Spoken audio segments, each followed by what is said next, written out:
Hey, trying to make my hair look like I'm not going bald. I don't think I am, but on this lens I tend to. I don't know if you've read the Herald from Scotland today, or seen online that their new hate crimes statute that they've passed in Scotland, the Nanny Act, says that the police can now arrest comics and actors for being abusive and harassing on stage. That includes plays and stand-up.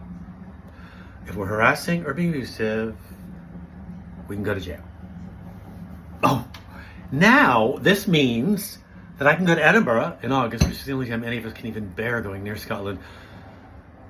We can go up there in August for the Edinburgh Fringe, pay $10,000 to be there, then blow loads of other money while we're there. Half of it goes up our management's nose. The other half goes up our publicist's nose. Anyway, loads of money spent on a crap venue that smells like piss and an apartment we wouldn't live in if we had a choice, but here we are. And then not get reviewed, or if we get reviewed, it's by a 19-year-old who's never seen comedy before. Now I'm just showing off. It's by whoever, we can get in there. And yes, that includes a 19-year-old who has no comedy experience, and an audience that just stares at us with their arms crossed and then leave early.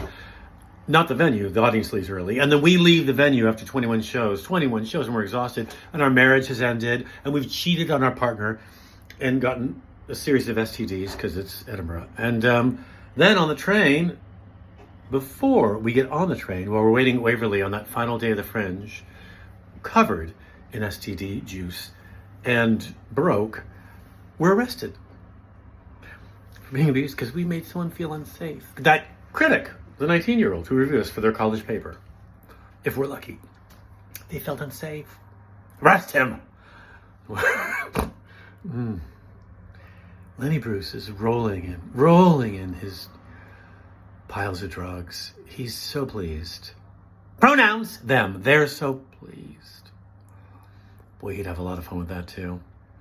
You know, something like 20 years ago, I did a show at the Edinburgh Fringe where I mocked the Holocaust. It was fun. I didn't say it didn't happen. I just made fun of the Anne Frank house to the benefit of the audience and myself, both financially and in every other way. The following year, I did a show called Fucking Our Fathers, where I entered the stage at the beginning of the play, me and another actor. He was on stage on all fours in a diaper. I walked on stage in a diaper, a male diaper, an adult diaper, nothing creepy. And I threw money at him so that I could then bareback him, which I then did. I proceeded to bareback him, and the first line of the play was, "You look familiar," as I was banging away at him.